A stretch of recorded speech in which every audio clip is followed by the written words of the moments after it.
When we first started the show, I really thought we were doing a show about building cars and motorcycles for people. It evolved into a show about people and their story. It really brought challenges in the early days. There are shows on television that entertain you.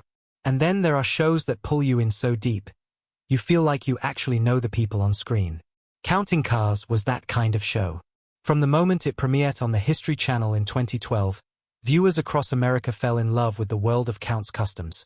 The Las Vegas garage run by the one and only Danny Koker, a man with grease under his fingernails, rock and roll in his blood, and a passion for classic cars that no camera could fully capture.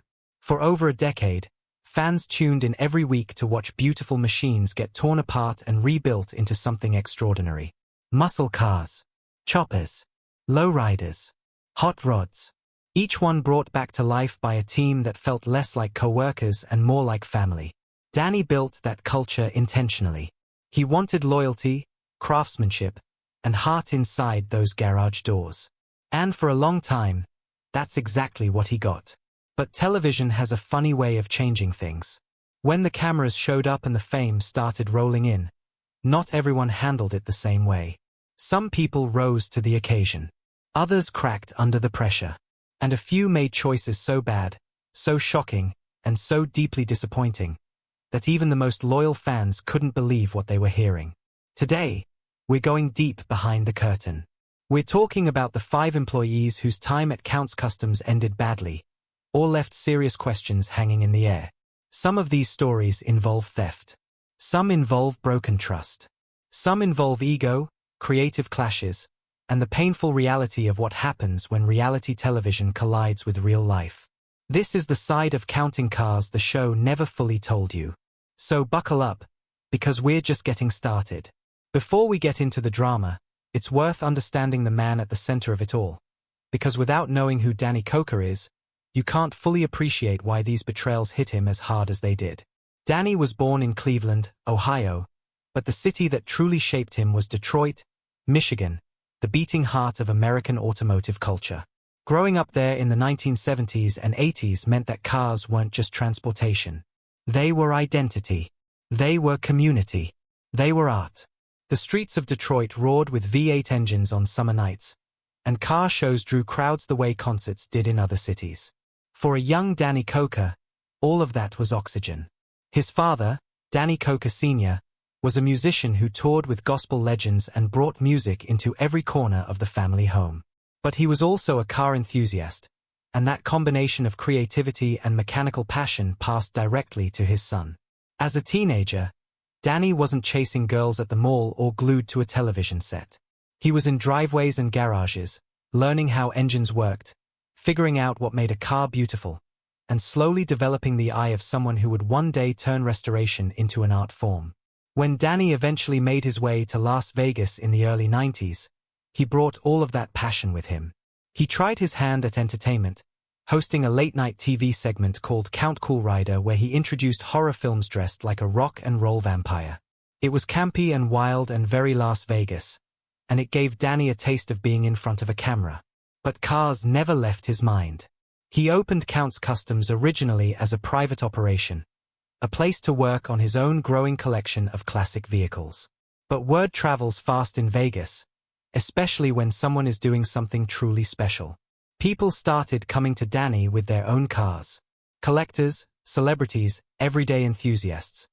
They all wanted what Danny had, which was the ability to take something old and forgotten and turn it into something alive and magnificent.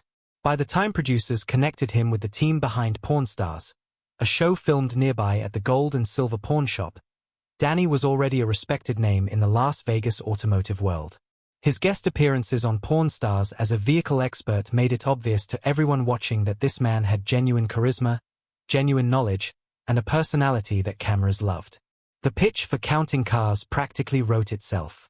Counting Cars premiered in August 2012, and within its first season, it had carved out a loyal audience. By season 3, it was one of the most watched automotive programs in cable television history. The formula seemed simple. Take one passionate, larger-than-life shop owner, surround him with colorful personalities, and let the cameras roll while beautiful cars get transformed. But what viewers saw in those 30-minute episodes was, by necessity, a compressed and polished version of reality. What the cameras didn't capture was the grinding, exhausting, sometimes maddening work that went on between those highlight moments. Real restoration work isn't fast. A single car can take weeks or months to complete, depending on how rare the parts are, how deep the rust goes, and how ambitious the design plan is. Paint jobs alone can take days when you're talking about the level of quality Danny demanded. The pressure to feed a television production schedule on top of running an actual business was intense. Danny wasn't just a TV personality. He was a small business owner trying to keep staff paid, clients happy, builds on time, and a camera crew satisfied simultaneously. That kind of pressure reveals people's true character pretty quickly. And over the years, it revealed some things Danny never wanted to see. Fame also changed the atmosphere inside the shop in ways nobody fully anticipated. When tourists started showing up daily, when fans recognized crew members at gas stations and grocery stores, when social media turned ordinary workers into minor celebrities, some people handled it with grace, and others let it go to their heads in ways that created real problems. Add to that the financial complexity of running a growing enterprise with multiple revenue streams, and you have exactly the kind of environment where trust becomes both absolutely essential and surprisingly fragile. If there is one name from Counting Cars history that makes longtime fans shake their heads with genuine disbelief, it is Joseph Frontiera. And the reason his story hits differently from most is that he was never the guy in front of the camera. You didn't know his face. You didn't laugh at his jokes or admire his paint work. Joseph worked in the background, handling the shop's bookkeeping, managing payroll, paying vendors, tracking expenses, and keeping the financial engine of Counts Customs running cleanly. That kind of role requires an enormous amount of trust. A bookkeeper isn't just someone who adds up numbers.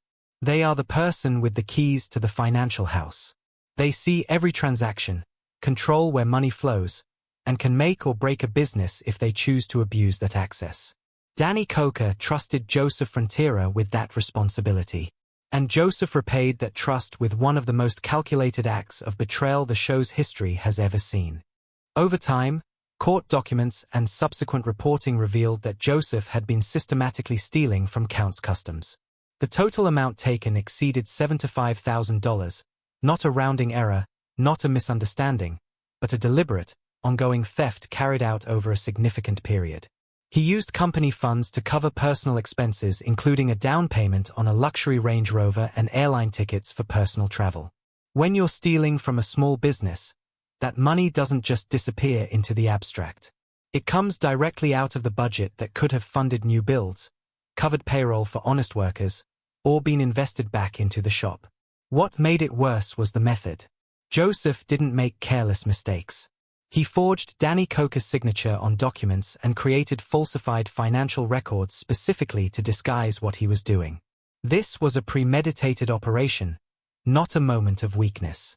He knew exactly what he was taking and worked deliberately to hide it. When the truth came to light, the response was swift.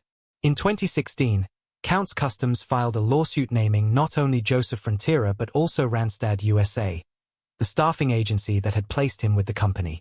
The suit alleged that the agency had failed to conduct adequate background screening before recommending Joseph for such a sensitive financial position.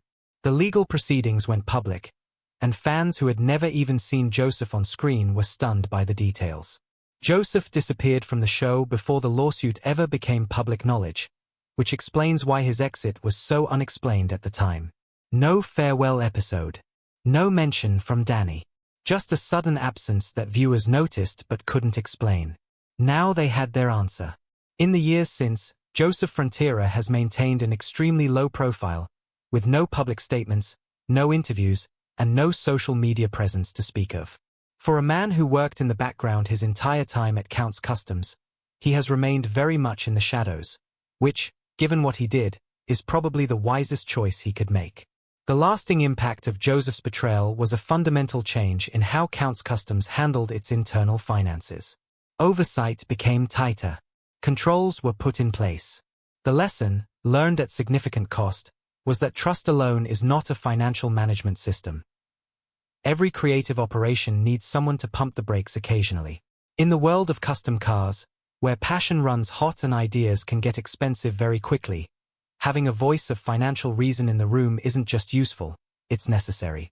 For the first 2 seasons of Counting Cars, that voice belonged to Scott Jones, the shop manager who also had a hand in the books. Scott was never the most beloved cast member. He was blunt in a way that rubbed some viewers the wrong way. His default mode seemed to be skepticism, particularly when Danny was pitching a build concept that pushed the budget into uncomfortable territory. While Danny's creative ambitions made the show exciting to watch, Scott's job was to make sure those ambitions didn't bankrupt the business. That made for a specific kind of on-screen tension, not exactly dramatic, but real in a way that gave the show a grounded feeling during those early seasons.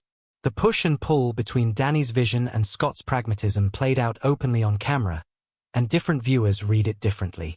Some appreciated Scott's no-nonsense approach as a genuine counterweight to the enthusiasm in the room.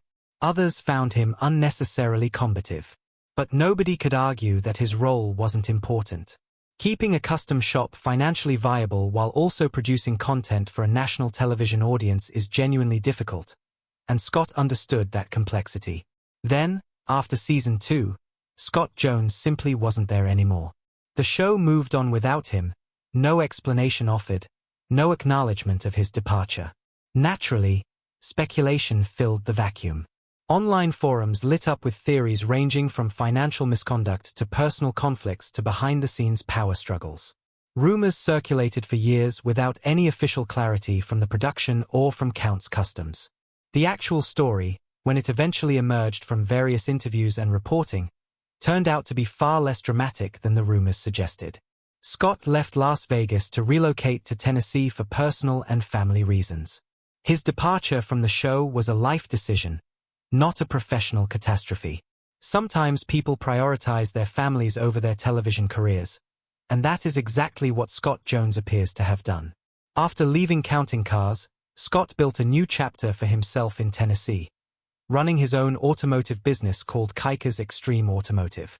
He later made television appearances on the Netflix series Swap Shop, a show centered around cars and collectible trading, proving that his passion for the automotive world remained completely intact after leaving Count's Customs behind.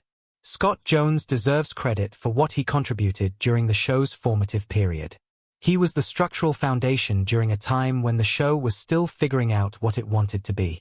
His exit may have spawned unnecessary gossip, but the man himself appears to have moved on to a genuinely productive and fulfilling next chapter. Not every story needs to end in flames to be interesting.